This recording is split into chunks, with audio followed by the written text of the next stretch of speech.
Hello, I'm Heather and I'm from Peer Connections. So I met with some of you guys for the past few weeks in person when we were tabling at housing, but since there's no in-person classes, now we're going to be moving all these things to online. I'm back home with my family, and with that there's so many distractions that comes with it, so I completely understand why it's pretty hard to finish your homework or maybe even attend these classes. So I'm going to be giving you guys different tips to help you guys succeed and overcome the issue with self-discipline. So for the first topic, I'm going to be going over cell phone usage.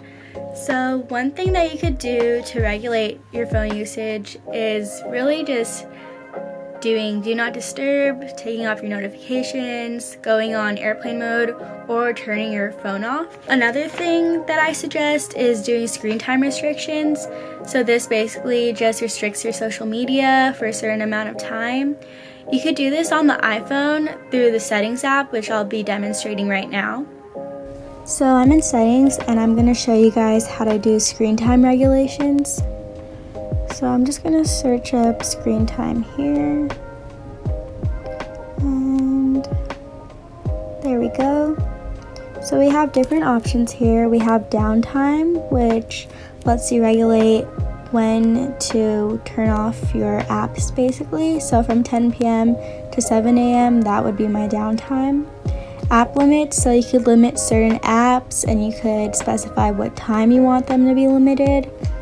Communication limits, set limits based on your contacts, so who you contact with. Always allowed, those are the apps that you want at all times, so you could restrict everything else except for these specific apps. And content and privacy restrictions, so basically block inappropriate content. You could also have someone else set up a screen time password for you, so if you want someone else to regulate that and go the extra mile, then you can.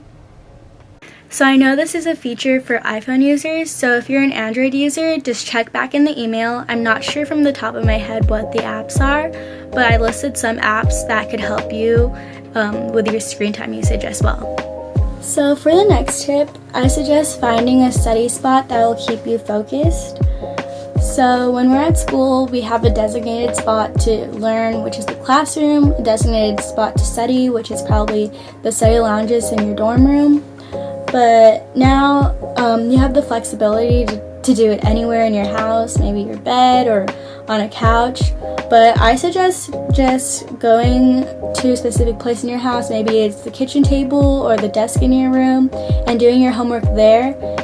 So a common misconception that first-year college students have is just doing homework for like 3 or 4 hours straight.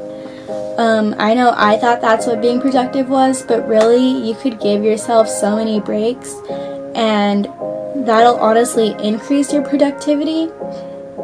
When you're giving yourself breaks, you won't be burnt out as easily compared to doing your work all at once. Because that's part of being disciplined, letting yourself rest when you need to be rested. And it'll just make you more productive in the long run if you just let yourself rest for even 5 minutes in an hour. So the next tip is planning what you need to study in advance. What I do is every week I make a list of what I need to do every day. So for example, today I need to film this video, I need to finish a flyer, and I need to do my homework for this certain class. So that's 3 things that I know I need to do today, and I'm going to get it done since it's not really demanding and I already listed it down, so I have to do it. So this tip kind of goes hand in hand with my last tip, but it's having like a specific study plan. Right now for online classes, I'm using this thing called the Pomodoro method. And I learned this on YouTube, but I'll be teaching you guys and demonstrating it for those of you who want to learn it. Last summer, I took online classes and I didn't know how to do it, but I found this thing online and it helps me do so much work in 2 hours.